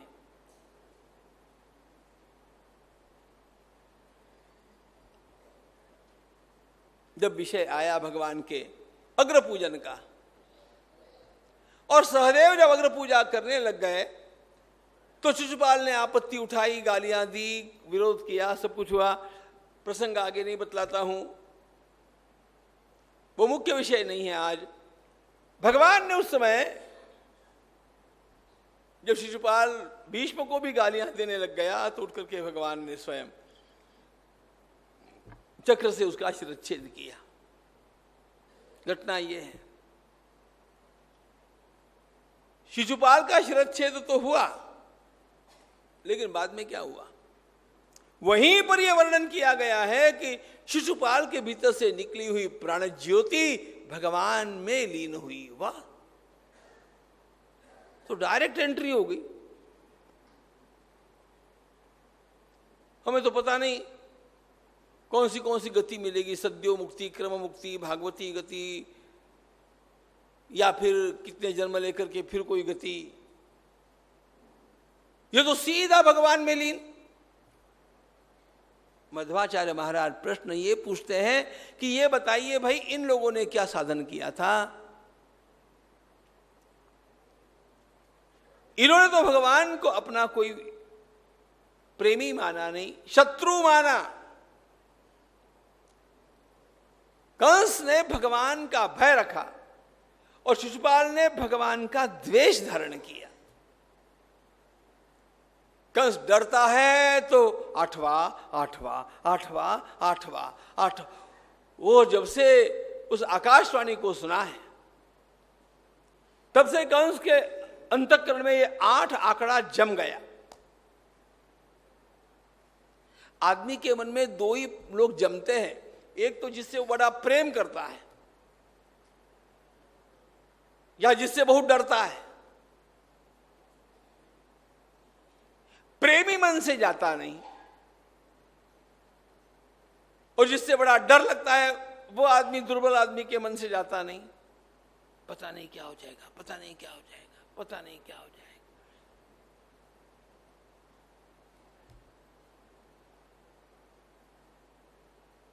कंस भगवान को भय से याद करता है, शिशुपाल द्वेष से याद करता है, रोज गालियां देता है। गालियों के माध्यम से क्यों न हो, उसने अपना ईर्ष्या का एक संबंध बना करके रखा है। मूल मुद्दा क्या है? किसी प्रकार भगवान को याद करना चाहिए। गोप्य कामात् भयात् कंसः द्वेषात् चैद्यादयो नृपाः। ये भागवत में सुखदेव जी महाराज के वचन है, जिनका उपयोग मध्वाचार्य महाराज करते हैं।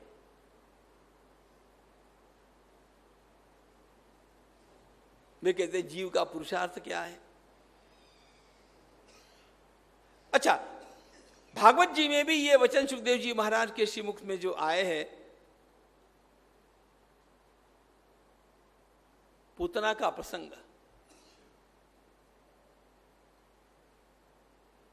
ये पूतना कोई भगवान से प्रेम करने के लिए नहीं आई थी, वो तो आई थी मारने के लिए। भगवान ने उसको पहुंचा दिया एकदम उस गति को, जिस गति को भगवान ने बाद में यशोदा मैया को पहुंचाया। लेभे गतिम धातृचिताम ततोन्यम कम वा दयालुम शरणम व्रजेम। बाद में जो गति मां को मिली वो पुतना को पहले मिली। यहां पर नियम क्या है? याद करना चाहिए, इतनी बात महत्व की है। आप प्रेम से कर सकते हैं, वेरी गुड, बहुत अच्छा। अजी नहीं कर सकते, लड़ाई करो,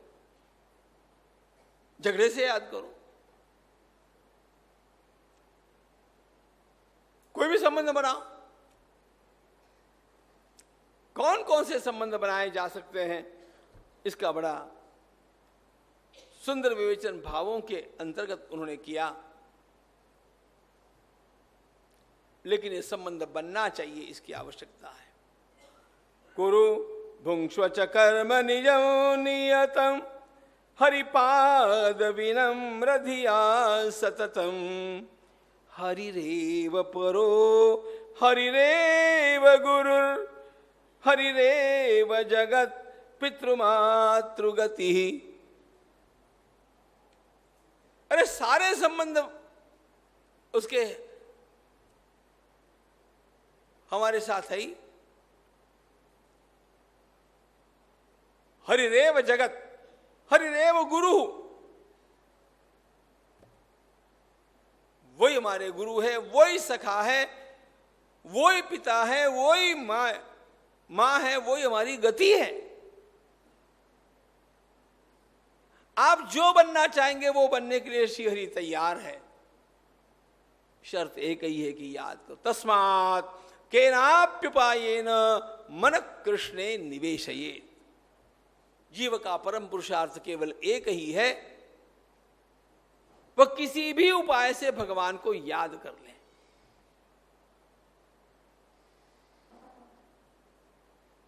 इसका अर्थ यह है कि प्रेम करना तो भगवान से करना, लड़ाई झगड़ा करना तो भगवान से करना, डरना तो भगवान से डरना।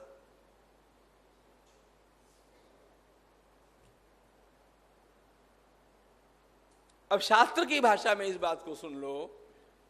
हमारे अंतःकरण की हर वृत्ति का आधार और आश्रय भगवान होना चाहिए। गलती हो गई मेरी। हमारी अंतःकरण की हर वृत्ति का आश्रय और विषय दोनों भगवान होने चाहिए।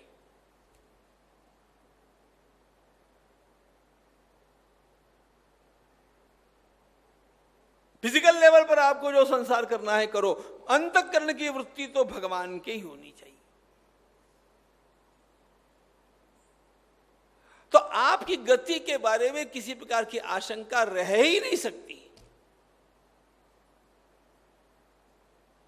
वे हमारे सर्वस्व है, सब कुछ है।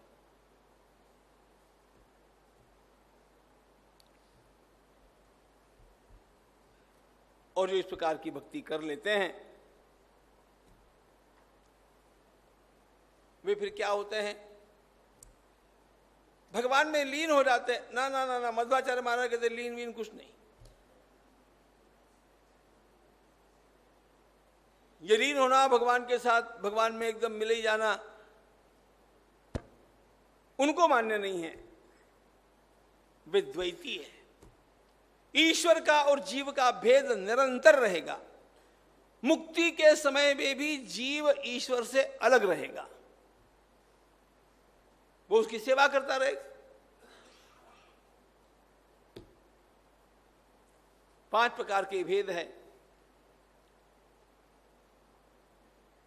ईश्वर का संसार के साथ भेद, चैतन्य का जीव के साथ भेद, सजातीय भेद, विजातीय भेद और स्वगत भेद। जीव परमात्मा में मिल नहीं सकता। अनंत ऐश्वर्य संपन्न परमात्मा श्रीहरि जो शिव वैकुंठ में विराजमान है, वहां पर ये जीवात्मा, ये बात सत्य है कि वो जीवात्मा वापस भूमंडल पर नहीं आएगा, वो वहीं पर भगवान की सेवा में रहेगा। इसीलिए वैष्णवों में मुक्त जीवात्माओं के लिए शब्द आते हैं नित्य लीला लीन। यह परमात्मा की नित्य लीला में अब सहभागी हो गए। हम लोग कहां हैं? अनित्य क्रीड़ाधीन। हमारी चलिए वो लीला नहीं है, वो क्रीड़ा है, कर्म है और अनित्य है, वो चलता ही रहेगा। और कितने जन्मों तक हम आते ही रहेंगे, ऐसा ही कुछ तो भी करते रहेंगे। लेकिन जो परमात्मा दर्शन के योग्य हो गए, परमात्मा कृपा के पात्र हो गए और वैकुंठ चले गए, अब वहां से उनका आना नहीं है। वहां से उनका आना कभी कभी होता है, लेकिन वो उनके कर्मों के कारण नहीं होता है, वो उनको भेजा जाता है इसलिए होता है।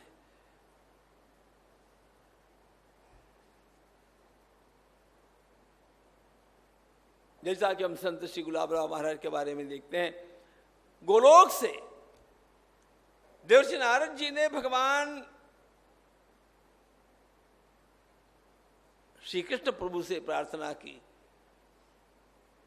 और प्रभु ने अपनी अत्यंत प्रिय लाडली गोपी पंचलतिका से कहा जाओ, हो आओ। ये सारे ऐसे ही आते हैं और इसीलिए यहां पर कामकाज तो करते, लेकिन यहां पर मन लगता नहीं है उनका,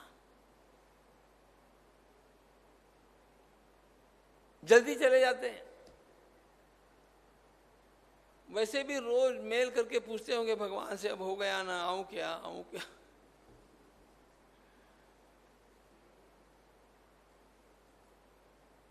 इक्कीस वर्ष की अवस्था में श्री ज्ञानेश्वर महाराज अंतर्धान हो गए। 32 वर्ष की अवस्था में संत भगवान आदि शंकराचार्य महाराज गए। 39 वर्ष की अवस्था में स्वामी विवेकानंद पधार गए। 34 वर्ष की अवस्था में संत गुलाबराव महाराज पधार गए।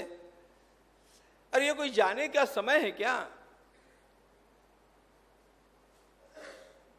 हम जैसे लोग भी 80 नॉट आउट रह सकते हैं, 80, 85, 90।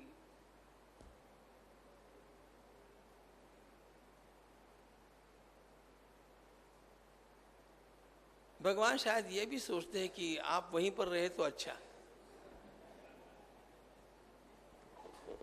थोड़ा सा मुझे आराम भी तो करने दो।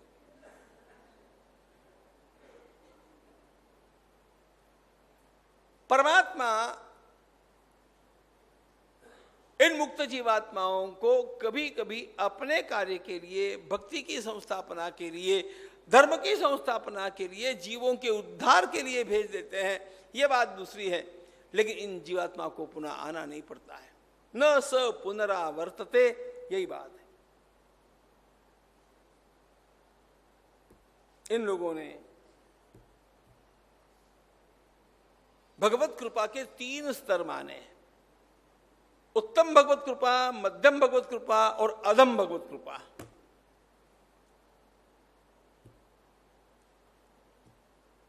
भगवान की सबसे अधम कृपा कौन सी है? देखो, कृपा है, अधम। मध्वाचार्य महाराज कहते हैं ये अधम कृपा के लिए जो योग्य है उनको स्वर्ग में भेजा जाता है। वे वहां जाते हैं,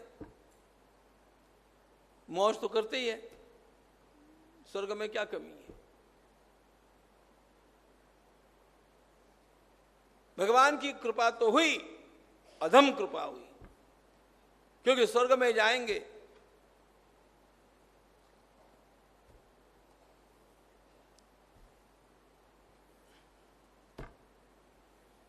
इनके अकाउंट पर जितना पैसा है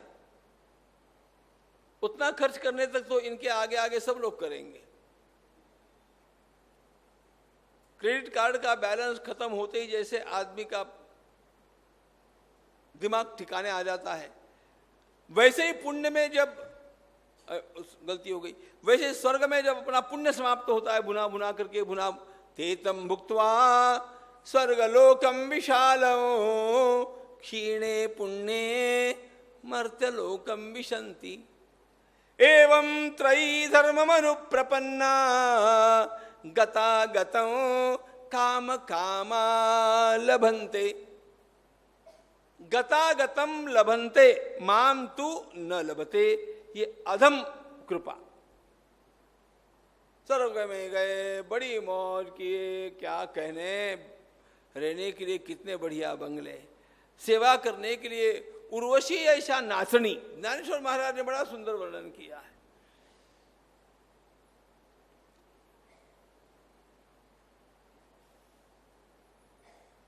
यहां पर कभी 4 व्हीलर नहीं मिला होगा, वहां ऐरावत मिलता है। हाँ, पुण्य का बल ऐसा है कि यहां पर सादा पंडित अपनी बात नहीं सुनता होगा, वहां बृहस्पति आकर के पंचांग देखते हैं।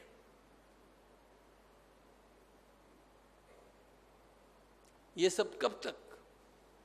अच्छा, पीने के लिए क्या क्या मिलता है जान दो, सब बतलाऊंगा तो अभी मुंह में लार छूटेगी।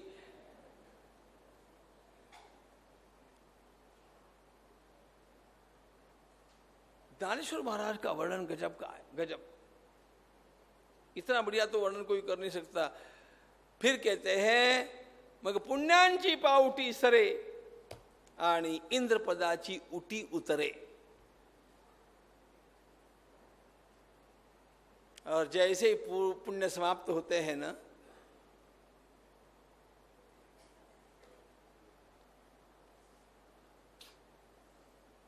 ये नाटक में जब चेहरे बनाते हैं, मेकअप करते हैं ना, मैंने बचपन में नाटक किए थे, 7वीं कक्षा के पहले किए, इसलिए मुझे वो मेकअप करना ठीक होता है, बाद में जब उसको पोंछना होता है ना,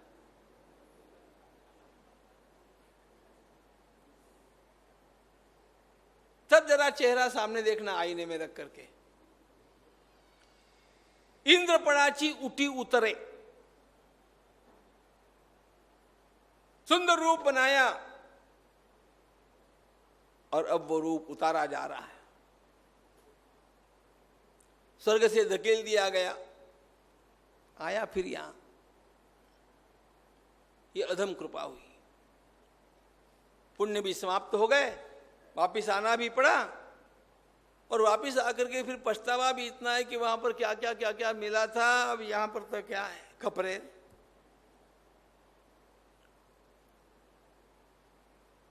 ईश्वर की कृपा के मध्वाचार्य महाराज, ये अधम कृपा हो गई,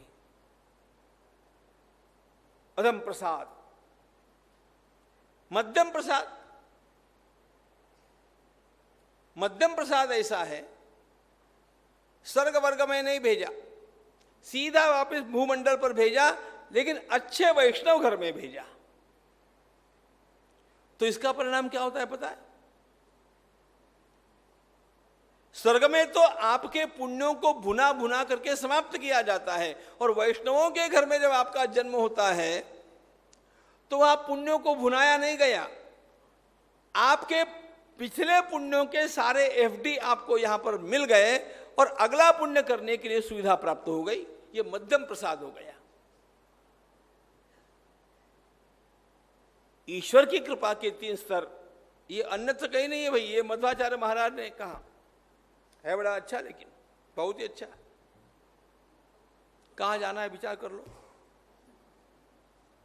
और ईश्वर का जो उत्तम प्रसाद है वह आपका निवास न मृत्युलोक में है, न आपका निवास स्वर्गादिकों में है, आपको भगवान ने अपने समीप रख लिया है, वैकुंठ लोक में रख लिया है और नित्य के लिए रख लिया है। न स पुनरावर्तते, ये जीवात्मा धन्य हो गया। और यह सब होने के लिए उपाय भगवान की भक्ति। भगवान की भक्ति में भी कुछ बातें महत्वपूर्ण है जो बड़ी श्रद्धा के साथ ध्यान रखना। मध्वाचार्य महाराज का मत यह है कि सारे अन्य रूप आदरणीय है, लेकिन भक्ति के लिए तो भगवान विष्णु का ही रूप है, वही सर्वोच्च तत्व है। ये संसार भी, जैसा कि मायावादी लोग इस संसार को मिथ्या कहते हैं, ये मिथ्या उथ्या नहीं है, ये भी सत्य है।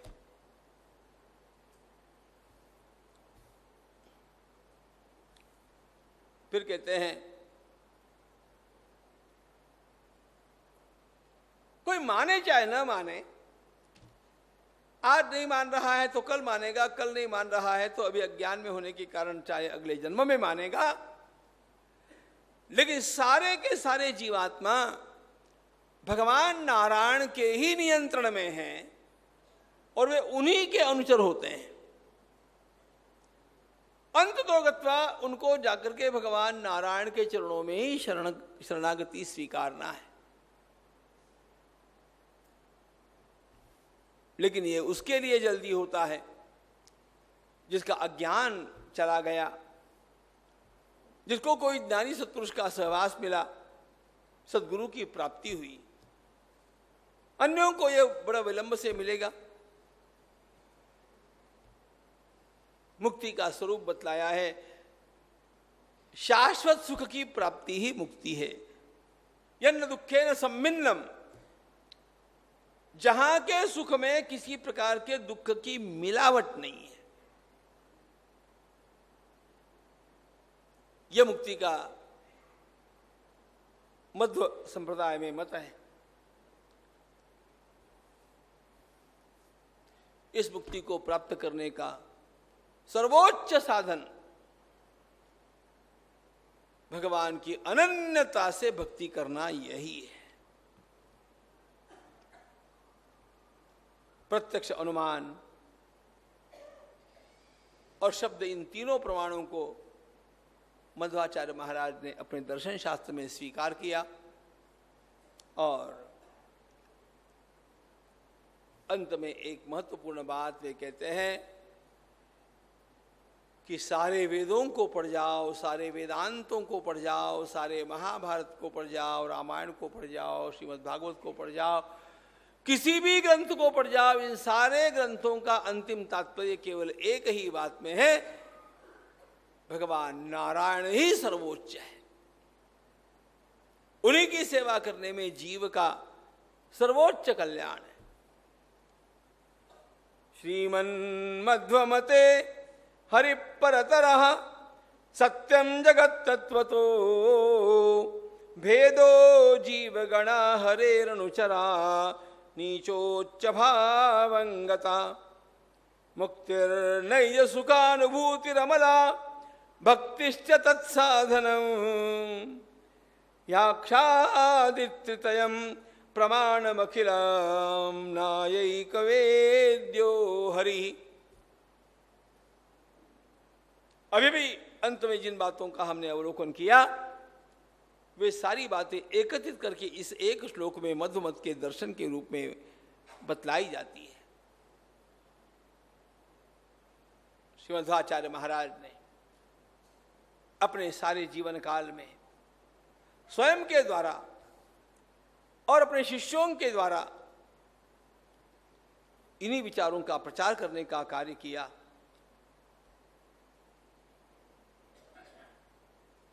पूरी शक्ति लगा करके ये कार्य किया।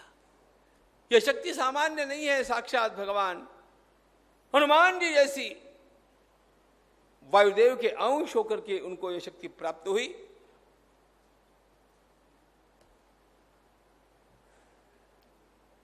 इनका निर्वाण ईसवीं सन 1317 में हुआ।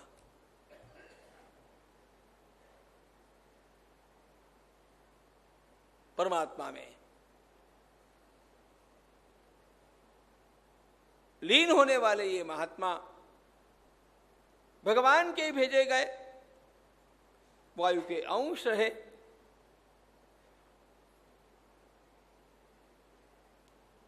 पूर्ववर्ती आचार्यों के साथ इनका जो भी मतभेद होगा उसका विचार हम लोगों को करने की आवश्यकता नहीं होती है।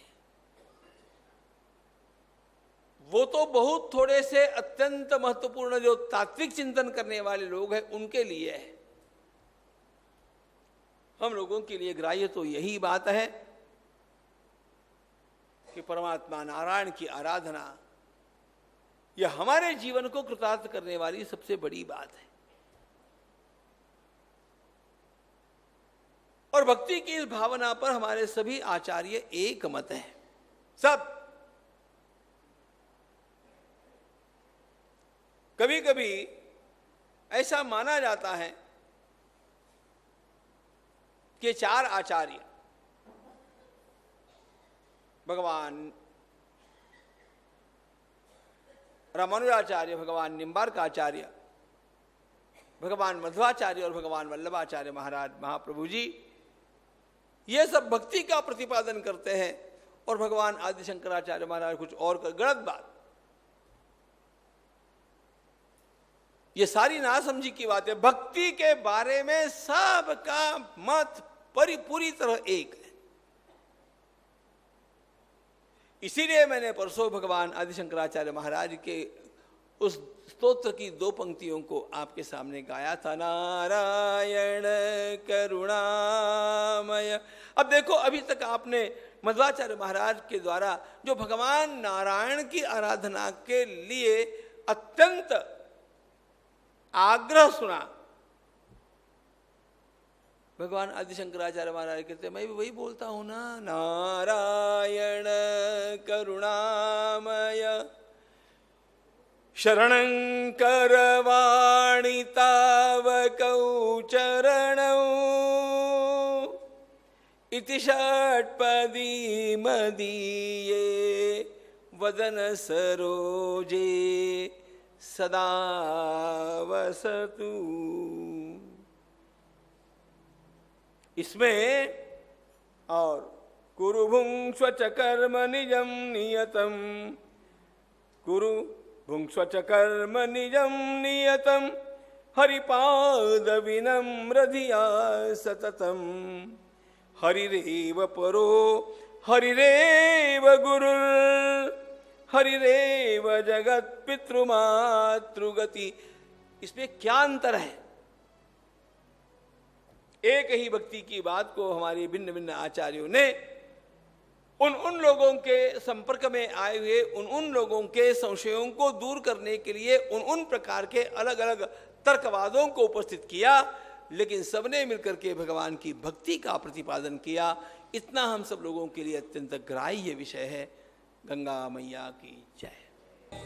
मंगल आरती सब संतन की, मंगल आरती सब संतन की। भाव भक्तिमय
सबके प्रिय सबके हितकारी सहनशील सेवा व्रतधारी सहनशील सेवा व्रतधारी मंगल करण अमंगलहारी मंगल करण अमंगलहारी समता ममतामय वसंत की समता ममतामय वसंत की मंगल आरती सब संतन की मंगल आरती सब संतन की निर्गुण सगुण रस गानी निर्गुण सगुण नाम रसधारी भावोन्मत्त प्रेम रसदानी भावोन्मत्त प्रेम रसदानी प्रभु के अति प्रिय दास हमारी प्रभु के अति प्रिय दास हमारी गंगा सम पावन जीवन की गंगा सम पावन जीवन की मंगल आरती सब संतन की मंगल आरती सब संतन की कथा कीर्तनानंद बिहारी तथा कीर्तनानंद बिहारी शांति भक्ति रस नरतनुधारी शांति भक्ति रस नरतनुधारी विश्व सकल हरि रूप निहारी विश्व सकल हरि रूप विहारी सर्व शुभ भगवन्मय की सर्व शुभंकर भगवन्मय की मंगल आरती सब संतन की मंगल आरती सब संतन की भाव भक्तिमय करुणा गण की भाव भक्तिमय करुणा घन की मंगल आरती सब संतन की मंगल आरती सब संतन की कर्पूर गौरम करुणावतारम संसार सारम भुजगेन्द्रहारं सदा वसन्तं हृदयारविन्दे भवं भवानी सहितं नमामि